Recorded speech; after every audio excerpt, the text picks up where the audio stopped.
Imagine raising a child for 6 years, only to find out he was never yours to begin with. Let me start by saying, I love my wife, Lily. We've been together for 7 years, married for 6, and we have a 6-year-old son, Connor. Life wasn't perfect, but it was good. We both worked hard. Lily as a nurse, me as an electrician, and we did our best to be good parents. We were just your average American family. School drop-offs, work, grocery runs, and the occasional family movie night. Then, one random Tuesday, everything changed. Connor had been getting sick more often than usual. Nothing serious, just frequent colds, random fevers, things like that. Lily, being in the medical field, suggested we all get blood tests done, just to be safe. I didn't question it. Sure, why not? I figured I'd get my cholesterol checked while we were at it. A week later, we got the results. And that's when things got weird. I was sitting at the kitchen table when Lily looked at the paper, her eyebrows pulling together in confusion. That can't be right, she muttered. I leaned over. What? She hesitated, then looked at me. Connor's blood type. Now, I'm no doctor, but I know enough to understand that blood type inheritance follows certain rules. Lily has blood type A. I have blood type B. That means, theoretically, our kid should be either a B or AB. But Connor's results? He was type O. I let out a nervous laugh. Maybe there was a mistake? Lily shook her head, her voice firm. No. These tests are pretty accurate. And that was the moment my stomach dropped. A thought crept into my head. One I didn't want to acknowledge, but couldn't ignore. This meant Connor couldn't be my biological son. I didn't say anything. I just let the information sit there, burning a hole in my brain. That night, I barely slept. Lily kept asking if I was okay. I brushed it off. I needed time to think. And if I'm being honest, I was scared, because a question had planted itself deep in my mind. One I didn't want to ask. Had Lily cheated on me? Doubt ate at me like termites in old wood. Every time I looked at Connor, my mind went in circles. I had to know. I couldn't just live with this question gnawing at my sanity. So, without telling Lily, I ordered a DNA test. I felt guilty as hell doing it. But at the same time, I needed the truth. One afternoon, while Lily was at work and Connor was watching cartoons, I swabbed his cheek, then mine, packed it up, sent it off. Then I waited. A week passed.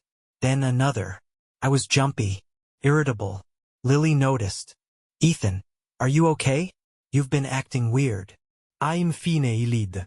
Then the results came in, and my world collapsed. Connor wasn't mine. Not biologically, at least. My hands were shaking as I read the email.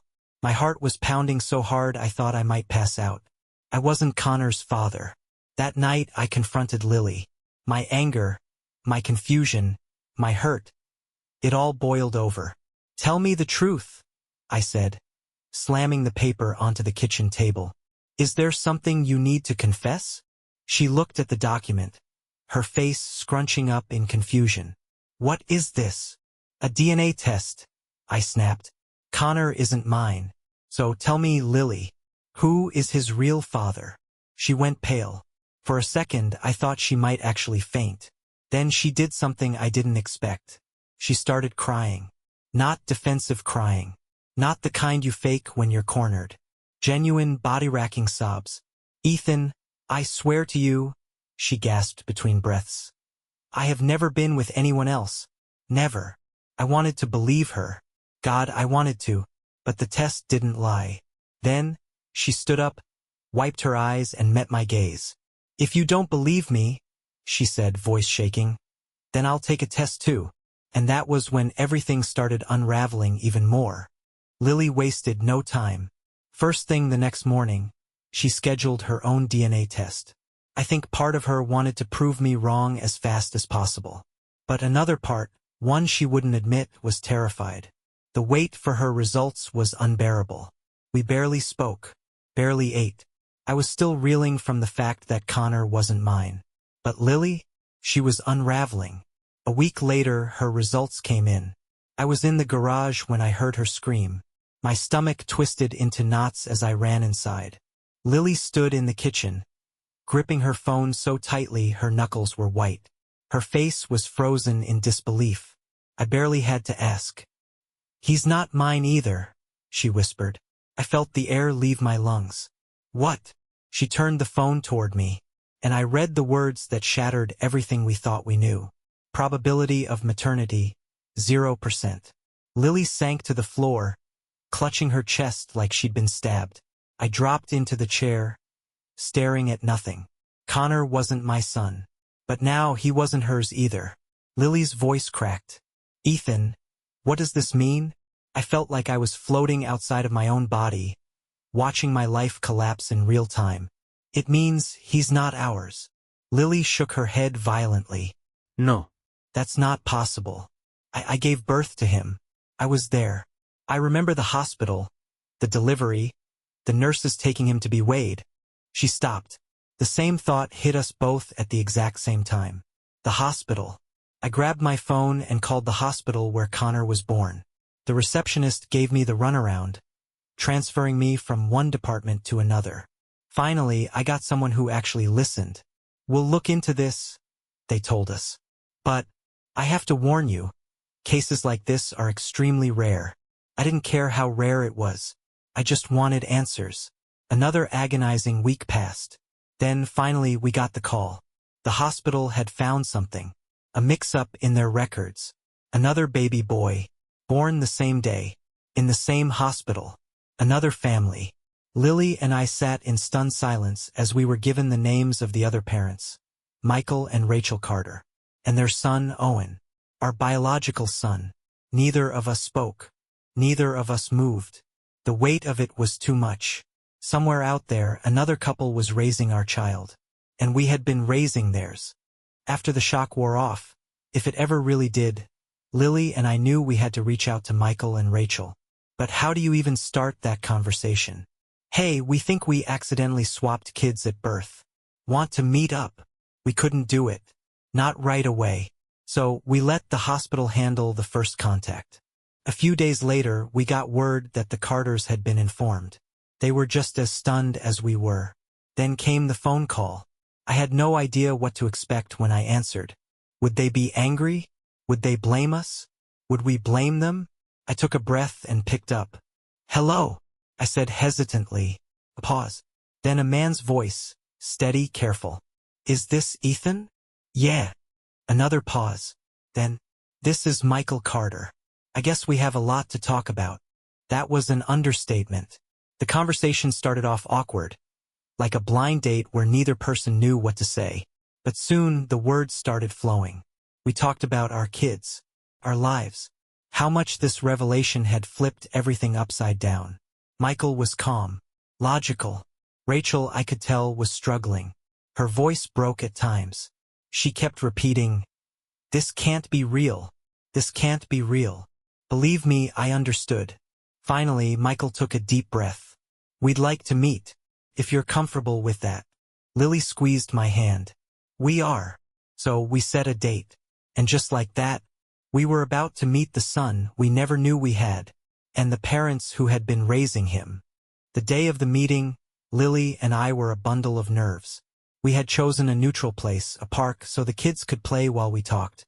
It felt surreal, like we were stepping into a moment that didn't belong to our real lives. When we arrived, Michael and Rachel were already there, standing near the playground. And that's when I saw him, Owen. He was climbing a jungle gym, his laughter ringing through the air. And my heart stopped. He looked like me. He had Lily's eyes. The resemblance was undeniable. Lily squeezed my arm so hard it hurt. "Ethan," she whispered, "that's our son." Rachel must have noticed us staring, because she turned, her expression a mix of fear and something else. Something I couldn't quite place. "Hi, you must be Ethan and Lily." We shook hands. Stiff. Unsure.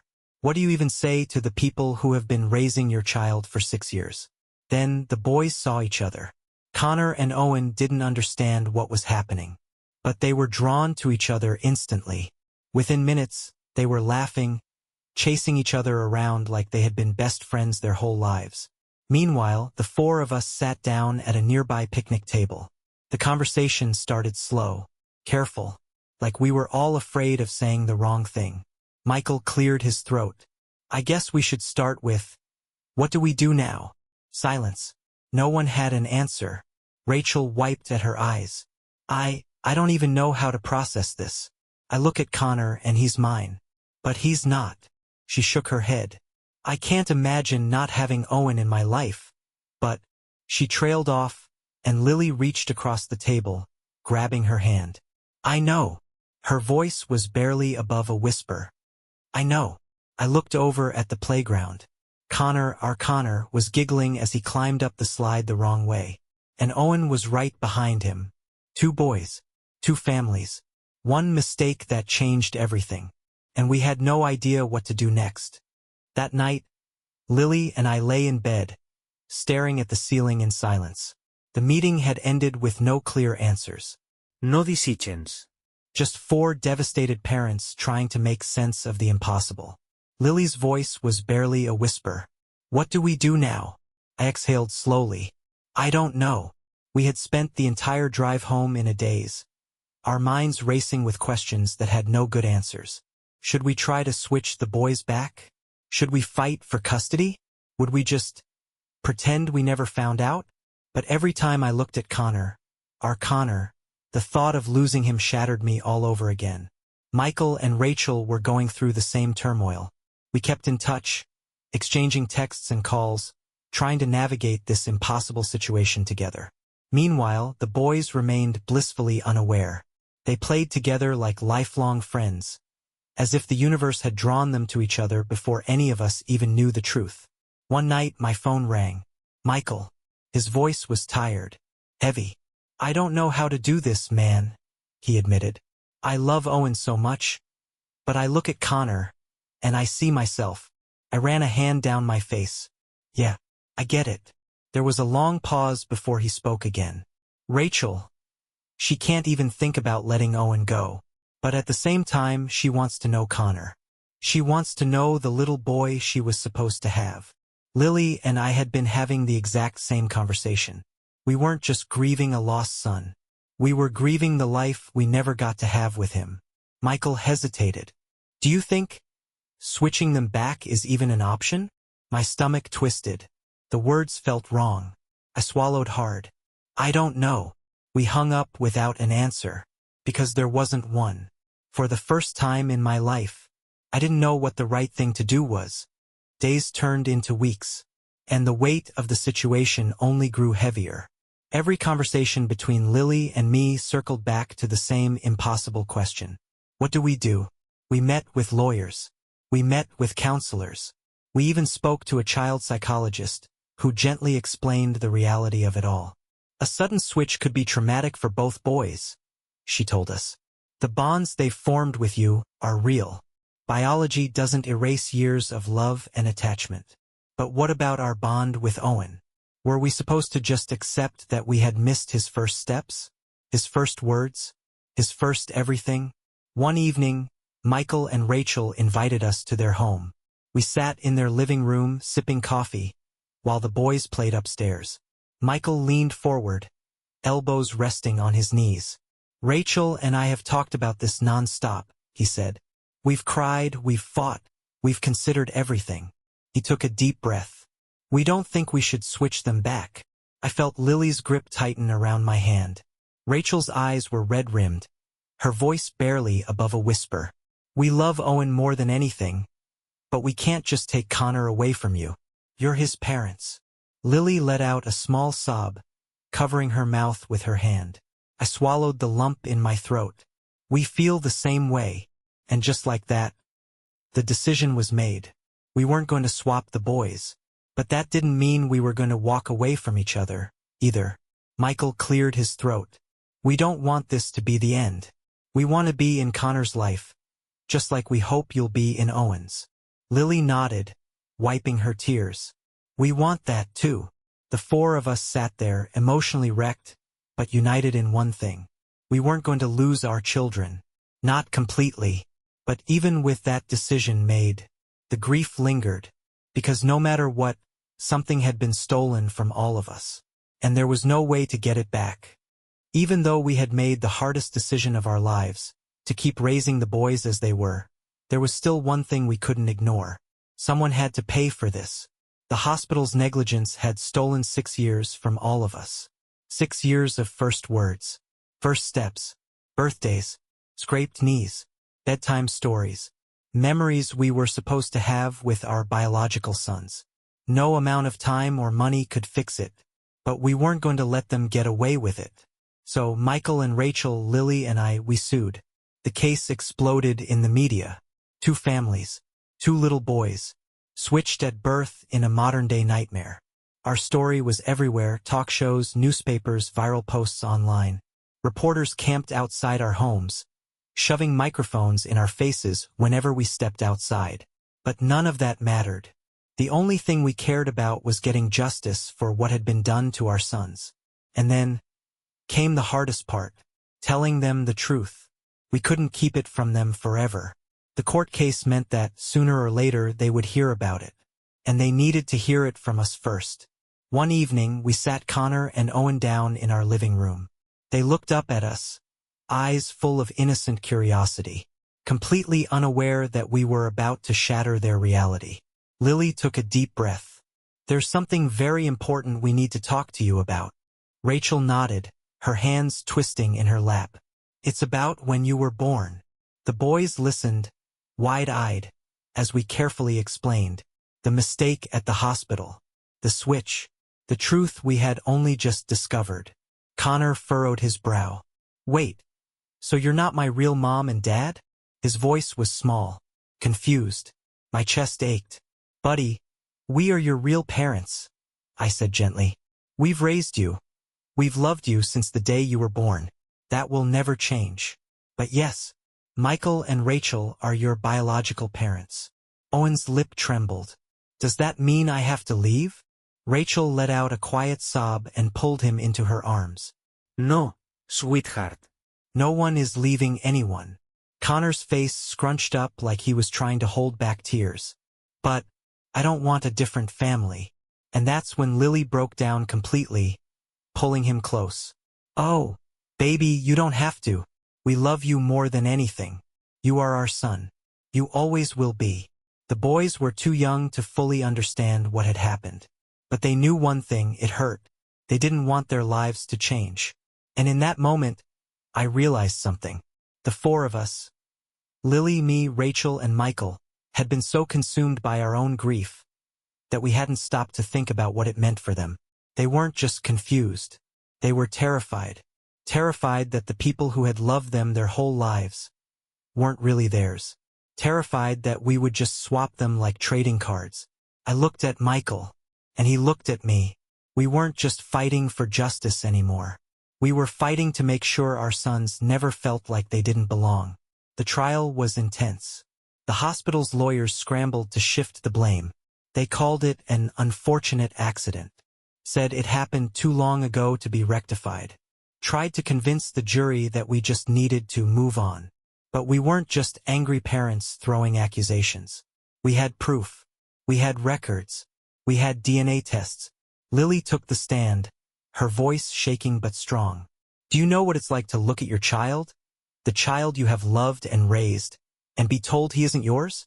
She turned to the jury, tears in her eyes. "And then to be told your biological child is out there, calling someone else mommy? And that it's all because of a mistake." Rachel went next, clutching a tissue in her hand. "Every day, I wake up knowing I missed my son's first laugh, his first birthday, his first everything. Because of them, because of their negligence." Then it was my turn. I looked straight at the hospital's attorneys. "We are not here today because of an accident. We are here because of incompetence. Because of them, 2 little boys are now confused and scared, wondering if the families they've always known are going to disappear." Michael's testimony was the final blow. He didn't just talk about the emotional devastation, we had already covered that. Instead, he laid out cold, hard facts. The medical records, the switched wristbands, the overworked nurse who made the critical mistake, the protocols that should have prevented this from happening, but didn't. The jury didn't deliberate for long. The verdict: the hospital was found guilty of gross negligence. They were ordered to pay a massive settlement. Enough to secure our children's futures and then some. But more importantly, they were forced to overhaul their entire system, to make sure nothing like this ever happened again. Outside the courthouse, reporters swarmed us. Cameras flashing. Microphones thrust forward. "How do you feel about the verdict?" Michael looked at them, then at me. I shook my head. Nothing about this feels like a victory, because at the end of the day, no amount of money could ever give us back what we lost. And no courtroom decision could erase the scars our children now carried. But we could still fight for them. And we would every single day. In the months following the trial, something unexpected happened. At first, we all kept our distance, giving each other space to heal. But life had other plans. Connor and Owen had bonded instantly. It was as if something deep inside them recognized the truth before they even understood it themselves. Every time we got together for updates or discussions, the boys gravitated toward each other like they'd always been brothers. One evening, Rachel called me, her voice hesitant. "Owen's been asking about Connor. He keeps saying he wants to see his brother." His brother. It was such a simple word, but it changed everything. We set up a playdate, thinking it would be a one-time thing, just to let the boys have some fun and ease their confusion.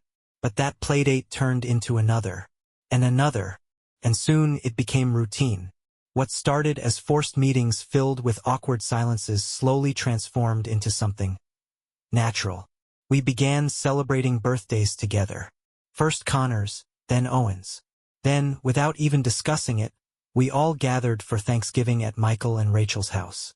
And when Christmas came around, it just felt right to celebrate as one big family. It wasn't always easy. Some days were filled with pain, little moments that reminded us of everything we had lost.